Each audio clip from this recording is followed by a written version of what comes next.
नमस्कार, कानपुर वार्ता में आपका स्वागत है। मैं हूं आलोक पाल। कृपया इस चैनल को देखिए, लाइक कीजिए, सब्सक्राइब कीजिए। हो सके तो शेयर भी कीजिए। आज बात कांग्रेस पार्टी के लोकसभा चुनाव 2024 में संभावित प्रदर्शन की। आज यूं ही विचार आया कि 2024 के लोकसभा चुनाव में कांग्रेस का संभावित प्रदर्शन अलग-अलग राज्यों में क्या रह सकता है।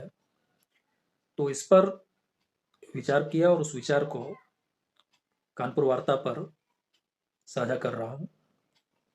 शुरू करते हैं ऊपर जम्मू कश्मीर से। तो जम्मू कश्मीर में कुल 5 लोकसभा सीटें हैं और इन 5 लोकसभा सीटों में 2 सीटें ऐसी हैं जो कश्मीर संभाग में आती हैं और 2 सीटें हैं जो जम्मू संभाग में आती हैं और 1 सीट ऐसी है जो जम्मू और कश्मीर दोनों में सम्मिलित है। तो इसमें जो जम्मू की 2 सीटें हैं, उनमें तो कांग्रेस के लिए कोई चांस है नहीं। बचती हैं कश्मीर की 2 सीटें, 2 कह लें, 3 कह लें, ढाई कह लें, जो भी कह लें। तो वहाँ पर ऑलरेडी 2 बड़ी पार्टियां हैं जो दावेदार हैं। दोनों ही पार्टियां जब सीटों का बंटवारा करेंगी, जिस तरह की अभी संभावना है, तो उसमें इस बात की संभावना बहुत कम होगी कि वो कांग्रेस को कश्मीर में कोई सीट दें। जम्मू में तो दे सकती, कश्मीर में कोई सीट दे नहीं सकती। तो जम्मू कश्मीर में बहुत ही मुश्किल स्थिति है और अगर कोई एक सीट उन्होंने कांग्रेस को दे दी कश्मीर संभाग में लड़ने के लिए, या जो शायद अनंतनाग की सीट है जो जम्मू कश्मीर दोनों में सम्मिलित है, अगर वह सीट भी उन्होंने कांग्रेस को दे दी तो अधिकतम 1 सीट की संभावना कांग्रेस की बनती है जम्मू कश्मीर से। और बड़ा मुश्किल है हालांकि वहां पे एक भी सीट जीतना। तो कुल मिला के 0 से 1 सीट की संभावना है जम्मू कश्मीर में। इसके बाद आ जाते हैं लद्दाख। लद्दाख में भी कुछ समय पहले म्यूनिसिपल कॉरपोरेशन के इलेक्शन हुए थे। तो उस म्यूनिसिपल कॉरपोरेशन के इलेक्शन में कांग्रेस ने बड़ा अच्छा प्रदर्शन किया वहां पर। तो चूंकि वो एक इस तरह का राज्य है जहाँ पे क्षेत्रफल बहुत है, आबादी बहुत कम है, तो उसके विषय में बहुत ज़्यादा विश्वास के साथ कुछ नहीं कहा जा सकता। तो वहाँ भी आप एक सीट मान के चल सकते हैं। तो मैं कह रहा था कि लद्दाख में विश्वास के साथ ऐसा नहीं कहा जा सकता कि वहाँ पर जो लोकसभा की सीट है वह कांग्रेस जीतेगी या बीजेपी जीतेगी। तो वहाँ भी संभावना, वैसे ज़्यादा संभावना है बीजेपी के जीतने की है। तो फिर भी वहाँ पर आप एक सीट लेकर के चल सकते हैं कांग्रेस के लिए। इसके बाद आते हैं हिमाचल प्रदेश। हिमाचल प्रदेश में भले ही सरकार कांग्रेस की है, लेकिन इस बात की संभावना बहुत कम है कि हिमाचल प्रदेश में कांग्रेस पार्टी एक भी लोकसभा की सीट जीत पाएगी। इसके बाद आप आ जाइए पंजाब में। पंजाब में जो समीकरण बने हैं, उन समीकरणों के हिसाब से कांग्रेस की संभावनाएं बहुत कम हो गई हैं।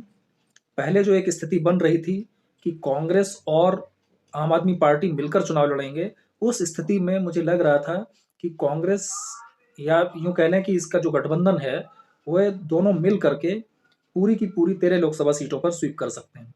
लेकिन अब जो स्थिति बनी है कि आम आदमी पार्टी ने कहा है कि वह कांग्रेस के साथ पंजाब में कोई गठबंधन नहीं करेगी, तो ऐसे में कांग्रेस की स्थिति पंजाब में 1 से 3 लोकसभा सीटों तक ही सीमित हो जाने की पूरी संभावना है। 3 से ज्यादा लोकसभा सीटें कांग्रेस पंजाब में वर्तमान परिस्थिति में नहीं जीत सकती। इसके बाद आप आ जाइए हरियाणा में। हरियाणा में जिस तरह की उठापटक मची हुई है कांग्रेस के अंदर, और साथ ही साथ कांग्रेस का जिस तरह से टकराव हो रहा है आम आदमी पार्टी के साथ में, अगर ये दोनों पार्टियां मिल करके हरियाणा में चुनाव नहीं लड़ती हैं, तो आप ये मान के चलिए कि कांग्रेस की स्थिति कमोबेश 2019 जैसी ही रह सकती है और बहुत अच्छी परिस्थितियों में कांग्रेस ज्यादा से ज्यादा 2 लोकसभा सीटें जीत सकती है। उत्तराखंड फिर से एक बार ऐसा राज्य है जहां पर कांग्रेस को एक भी सीट मिलने की संभावना नहीं है लोकसभा में।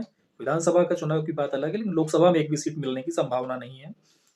चंडीगढ़, वहां भी कोई सीट मिल जाए, कोई सीट का एक ही सीट है, तो उसमें भी संभावना बहुत ज्यादा बचती नहीं है।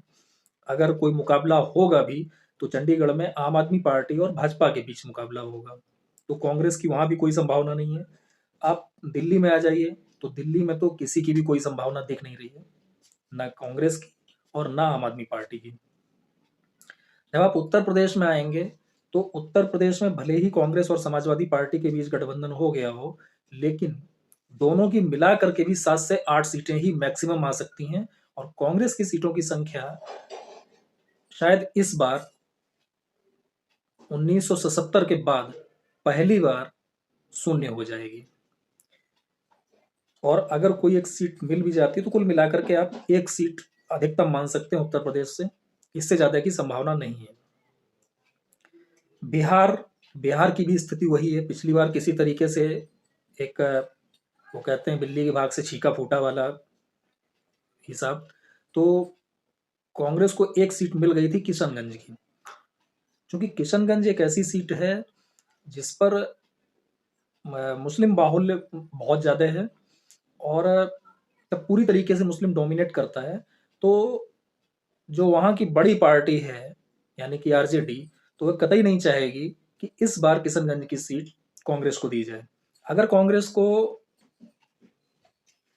किशनगंज सीट नहीं मिलती है तो फिर आप ये मान के चलिए कि बिहार में भी कांग्रेस के 0 ही संभावना है, और अगर मिल जाती है तो एक सीट की संभावना बिहार से भी है। फिर आप आ जाइए असम में। असम में कांग्रेस ने जिस तरह की हरकतें की हैं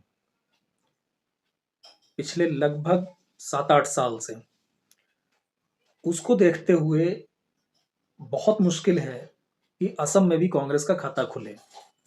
वहां पर सीधा सीधा मुकाबला बीजेपी और बदरुद्दीन अजमल की पार्टी के बीच होना है। जो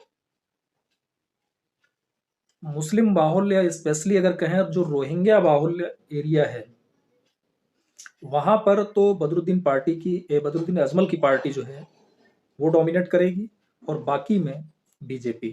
तो असम में भी संभावना ना के बराबर है, और कोई एकाध सीट पे अगर कोई दांव लग जाए तो बात अलग है। तो एक सीट में अधिकतम वहां से कांग्रेस की मान करके चलता हूँ।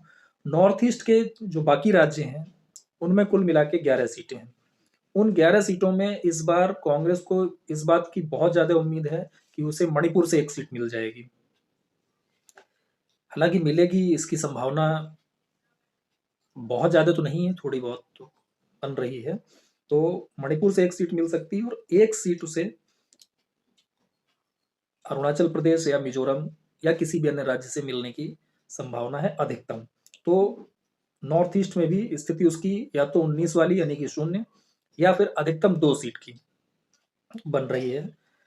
इसके बाद आप आ जाइए वेस्ट बंगाल में।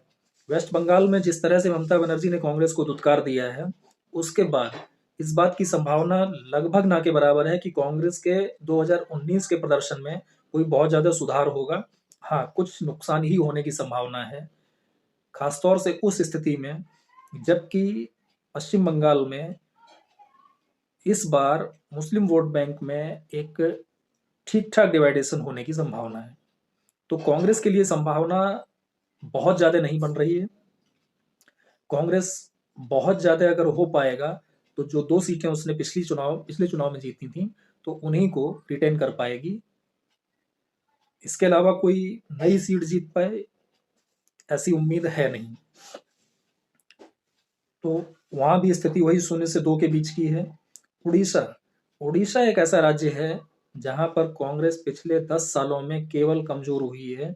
ना तो उसके पास उड़ीसा में कोई बड़ा नेता है और ना ही वहां पर कांग्रेस ने इस तरह के कोई प्रयास किए हैं। नवीन पटनायक जिनकी छवि वहां बहुत अच्छी है, तो वो सीधा सीधा मुकाबला कर रहे हैं बीजेपी से। बीजेपी जो लोकसभा और राज्यसभा में नवीन पटनायक की पार्टी का लगातार समर्थन लेती रही है, वह उड़ीसा में चुनाव में नवीन पटनायक के साथ दो दो हाथ करने को तैयार है। ऐसे में कई बार ऐसा भी होता है कि जो मतदाता होता है वह इस तरह भी सोच लेता है कि जब हमें किसी एक खास पार्टी को सपोर्ट करना है और वह पार्टी जा करके जो सत्ताधारी दल है केंद्र में उसको जा करके सपोर्ट कर देती है, तो सीधे सीधे उसी दल को क्यों ना वोट कर दिया जाए जिसकी सत्ता आने की संभावना है। तो ऐसे में बीजेपी उड़ीसा में ज़्यादा मजबूत हुई है। मुकाबला बहुत कांटे का होने की संभावना है, लेकिन फिर भी 2024 में चांस यही है कि बीजेपी उड़ीसा की सबसे बड़ी पार्टी बनकर के उभर सकती है। और कांग्रेस ने ना तो, जैसा कहा कि वहाँ पे उन्होंने कोई प्रयास ही नहीं किया है, तो कोई सीट मिलने की संभावना नहीं है। फिर भी भूले भटके कोई सीट मिल जाए तो उसमें आप एक सीट मान करके चल सकते हैं। इसके बाद आ जाइए अब झारखंड में। तो झारखंड में भले ही कांग्रेस बहुत बड़ा दावा कर रही हो, लेकिन जेएमएम उसे सीटें देने को तैयार नहीं है। अभी वहां खींचतान चल रही है। अगर 14 सीटों में से कांग्रेस 5 या 6 सीटों पर चुनाव लड़ती भी है, तो भी उसकी अधिकतम 1 या 2 सीटें जीतने की संभावना है। इससे ज़्यादा नहीं जीत पाएगी। मेरा अनुमान अधिकतम 1 सीट का ही है। तो मैं यहाँ पे 0 से 1 मान करके चलता हूँ झारखंड में। छत्तीसगढ़ में थोड़ा सा कांग्रेस के लिए स्थिति ठीक हो सकती है। तो छत्तीसगढ़ में कांग्रेस की सीटें 1 से 2 के बीच में आने की संभावना है। और यह भी संभव है कि खाता भी ना खुल पाए, जो माहौल इस समय बन गया है। मध्य प्रदेश की 29 सीटों में एक कमलनाथ वाली सीट यानी कि छिंदवाड़ा, छिंदवाड़ा को छोड़ करके फिर से कोई सीट कांग्रेस पार्टी जीत पाएगी, इसकी संभावना लगभग नहीं है।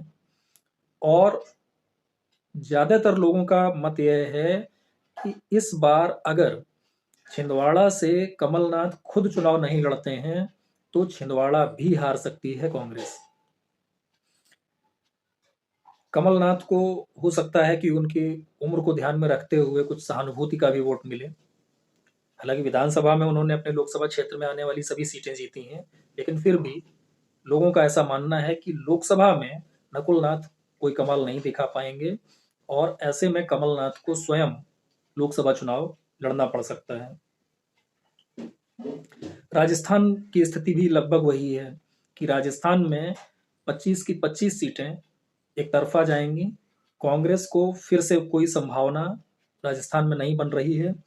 और अगर अशोक गहलोत और सचिन पायलट दोनों लोग लोकसभा का चुनाव लड़ते हैं तो हो सकता है कि 1 या 2 सीट कांग्रेस जीत ले, लेकिन इसकी संभावना बहुत कम है।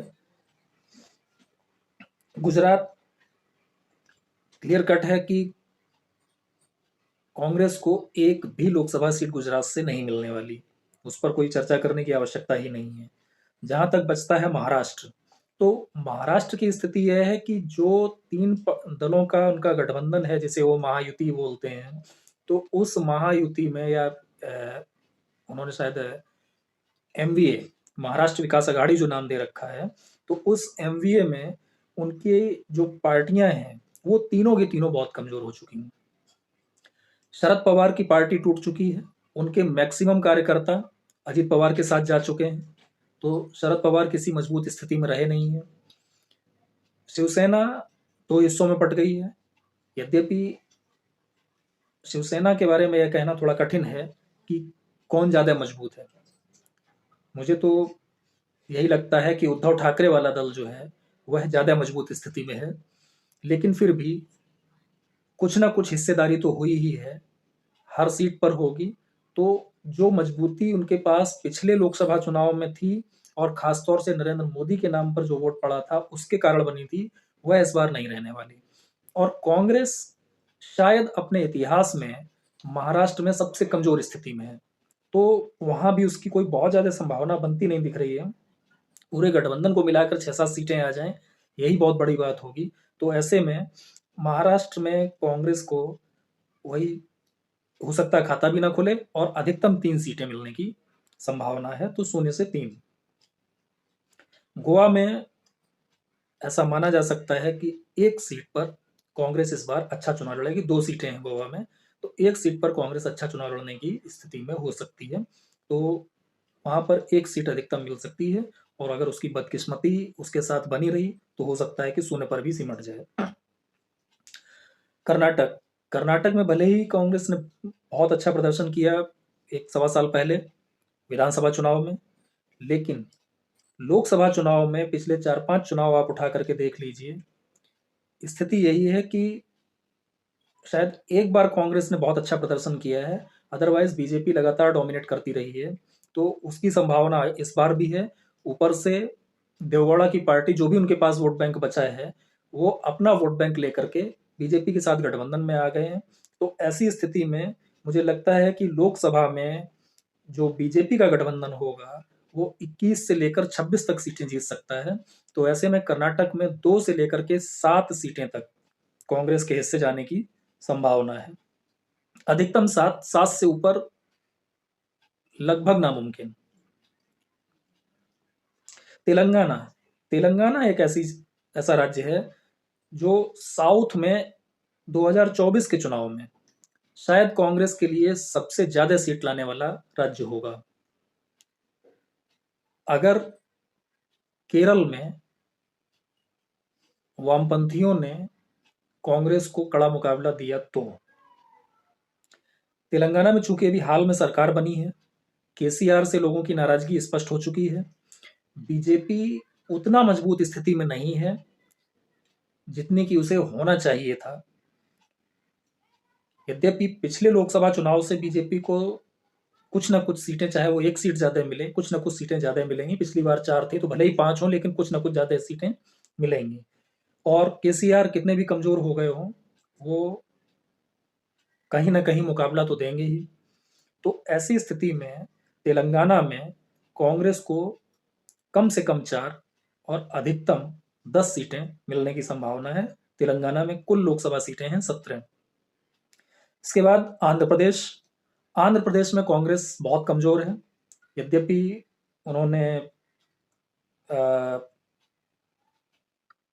जो वहाँ के मुख्यमंत्री हैं, नाम याद नहीं आ रहा मुझको, तो उनकी बहन को अपना अपनी पार्टी का अध्यक्ष बना दिया है। लेकिन इस बात की संभावना बहुत ज्यादा नहीं है कि कांग्रेस वहाँ लोकसभा की कुछ सीटें जीत पाएगी। और अगर जीत भी लेती है तो 1 या 2, बस उससे ज्यादा नहीं। इसके बाद आप आ जाइए तमिलनाडु में। तो तमिलनाडु का ऐसा है कि जिस तरह से जो इंडिया अलायंस था, अब मैं उसे था ही बोलूंगा, जो इंडिया अलायंस था उसमें जिस तरह की खींचतान हुई और पार्टियों ने अपनी अपनी खिचड़ी अलग अलग पकाई, उसको देखते हुए इस बात की संभावना काफी बढ़ गई है कि डीएमके कांग्रेस की बाह मरोड़ेगी।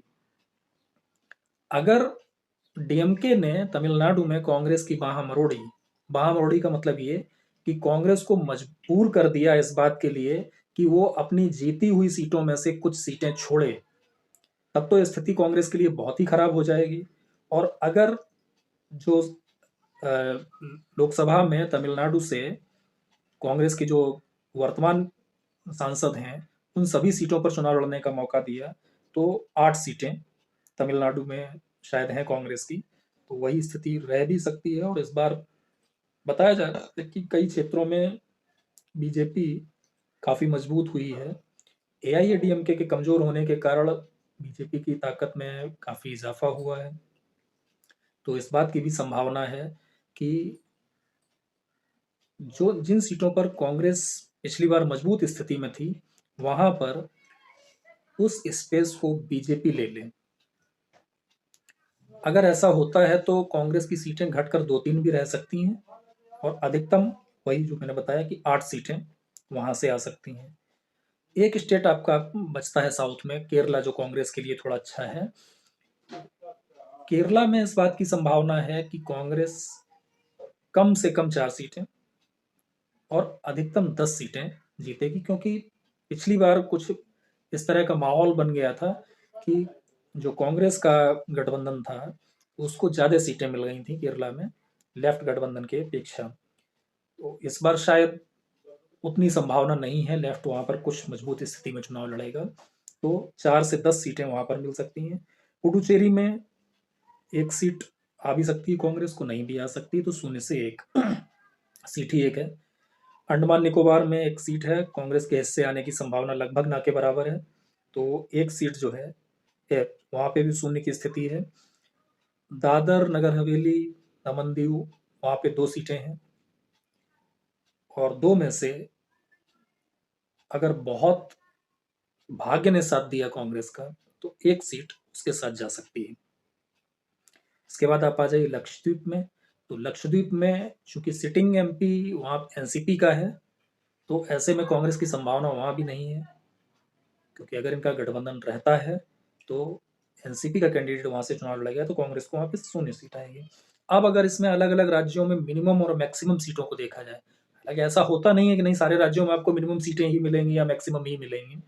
तो अगर मिनिमम को देखा जाए तो इनकी टोटल टैली 13 पर आती है गिर करके, कि हो सकता है कि कांग्रेस अपनी वर्स्ट स्थिति में चली जाए तो उसे केवल 13 लोकसभा सीटें मिलें पूरे भारत के लोकसभा चुनाव में 2024 में। और जो अधिकतम का इनका आंकड़ा है वह है 63 पर पहुंच रहा है।